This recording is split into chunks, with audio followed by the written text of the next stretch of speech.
Hi, it's Roz, back for a tag, and this one is the second tome around tag. Bit of a pun there. And the first question, the first prompt on this tag is do you buy secondhand books? And I thought the answer to that is obvious. Doesn't everyone buy secondhand books? But obviously not, or it wouldn't be a question, would it? So yes, I do. And I think it probably goes back to childhood and why it seems like a weird question to me, because so when I was a child, basically you read the books that were in your house, so they were like your parents' books or like kind of hand-me-down books from your brothers and sisters, and then you read books from the library, your local library and your school library. If you were lucky, you got some new books for Christmas or your birthday, and if you were really lucky, you'd get a book token, and then you could go and actually choose a new book for yourself, and that was almost the only time that you'd go out and choose a new book yourself. So finding secondhand bookshops where even with pocket money you could buy like a stack of stuff that you chose and wanted to read was just such a joy. So and I never got out of the habit. So yeah, love them. Tag number 2 is what's your latest secondhand bookshop purchase? And I went a couple of weeks ago to a secondhand bookshop, kind of like a stall in our the local market, which sadly this stall is closing down, this little bookshop, and so I bought a bit of a stack. Here we go. So not just one purchase, but a bundle. And what you will notice about these is that basically they're a batch of Penguin classics, just a little selection of things I didn't already have. Plutarch there, and I got a little bunch of Euripides because I've just got kind of back into reading Greek drama, and I'm reading Euripides at the moment with a few people in a little Voxer group, which is cool, and this one is actually the old style Penguin classic editions. Like this is from like from the 50s. I like that. That's nice. Now, and I'm going to admit here that I think the reason that I gravitated towards the Penguin classics in this bookstall was perhaps not entirely unrelated to the fact that Steve Donahue is doing a Penguin classic a day, his March of the Penguins, I think how he calls it, and I think so that has obviously got inside my head, and that's why I was attracted to this little bunch.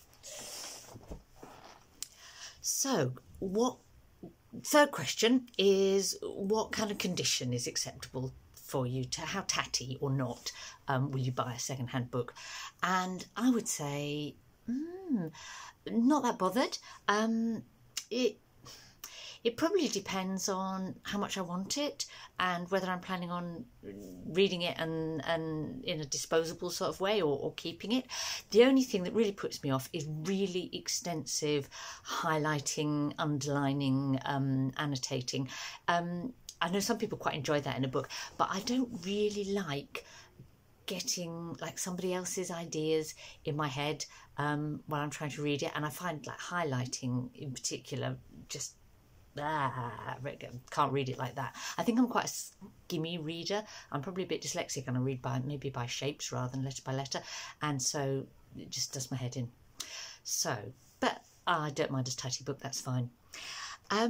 Next question, I've got them written down here, which I keep looking down, is when you've read your second-hand book, do you keep it or do you donate it? Short answer to that is either. It depends on whether it's one that I want to keep, obviously. But if I'm not keeping it, I will then pass it on to someone else, maybe Tilly or someone else, a friend, or yeah, I'll donate it to a charity bookshop. Yeah, obviously. Question number 5 is, do you have a favourite place for looking for second-hand books? I'm lucky that I live in Brighton, which is a kind of town that likes second-hand shops, or except that now they're mostly kind of marketed as vintage or retro. But lots of them have like old records, CDs or DVDs, vintage clothes, and old books, second-hand books. That's really common. So I get a big choice. We've got my favourites, I think, is we've got two charity bookshops where rather than having like a mix of stuff, they've collected all their books in one shop and opened that in Brighton. And one belongs to Amnesty International and one belongs to Oxfam, and they both have great selection. And if I'm looking for something, I'll always try there first. And yeah, you know, your money's going to a good cause, so that's nice. But just around the corner, probably the place that I get even more secondhand books is just around the corner, literally 2 minutes walk from my house. I have a secondhand bookshop. I'm so lucky, aren't I? And it's the kind of secondhand bookshop that you go in and there's like shelves and shelves of books, floor to ceiling, and then there's like books stacked up in piles and look like they might topple over, and then some sideways on the shelves as well as upwards, and some of them are in order, but then others are kind of, and then in boxes outside, and oh great. And that's called Savoury Books, and it's a joy. So that, but my absolute favourite second-hand bookshop, not that I buy things there these days really because it's gone a bit upmarket, is a second-hand bookshop in Lewes, which is a town that's about 9 miles away from Brighton, and it's where my mother lived for many years. And there's a second-hand bookshop there called the 15th Century Bookshop, and it is in a 15th century building, so like Tudor times, or no, really before. So it's a really old building, like timber framed, higgledy-piggledy.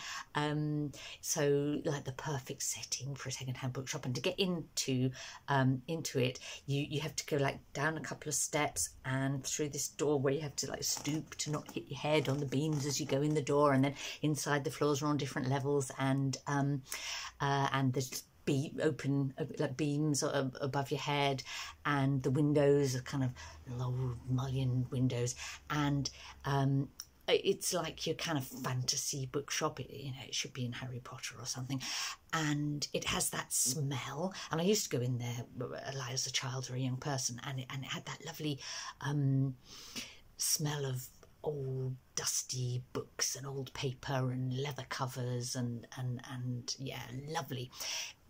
As I say, it's now become a bit of more of a sort of specialist antique book kind of shop, so I wouldn't buy so much there now, but it is just an experience. I will try to find, I think they probably have a website now because they probably do like mail order sales as well, so I will find that and put it in the description below so that you can have a look at what a great old building it is. So next question number 6 is, if you're buying a second-hand book, hardback or paperback? Well, both, obviously. Depends what I'm buying it for. If I'm out there looking for a book that I want to read and there it is in paperback, yeah, of course I'll buy it in paperback. But I'm old enough now that I have a lot of books. There's a little shelf behind me here. There's like shelves all over my house full of books, stacks of books, and so I guess I'm now in a place where I've got books that I love and that I want to keep, and I'm quite interested. I suppose when I also read loads now as ebooks. If I'm getting a new book, it'll usually be an ebook, not a physical one. So yeah, I'm quite into looking for nice editions of books that I love to keep. And yeah, if I'm going to keep something now, a book, I like it if it's a nice object as well. So I'll show you a couple of examples. So that's like I Capture the Castle by Dodie Smith, and it's a book that I'm fond of, that I have sort of nice memories of, and you know, it's really nice to get a lovely hardback like that. I'm probably actually, if I was wanting to reread it, I might quite possibly not use this one. I might actually just, you know, get it cheaply as an ebook to literally read it, but it's a thing to have. Likewise, look at this one. Look at this one. So we've got all of Proust's Remembrance of Things Past there, in hardback, in this lovely box with like a period appropriate kind of images on the side of the art of the time, and if I'm actually reading this, no, I'm not going to carry one of these great big heavy books around and read it from that. Goodness no. But on the other hand, I'll read my ebook version, but it's nice to have a physical copy because sometimes you just want to flick through and find something. Yeah, so hardback for fun.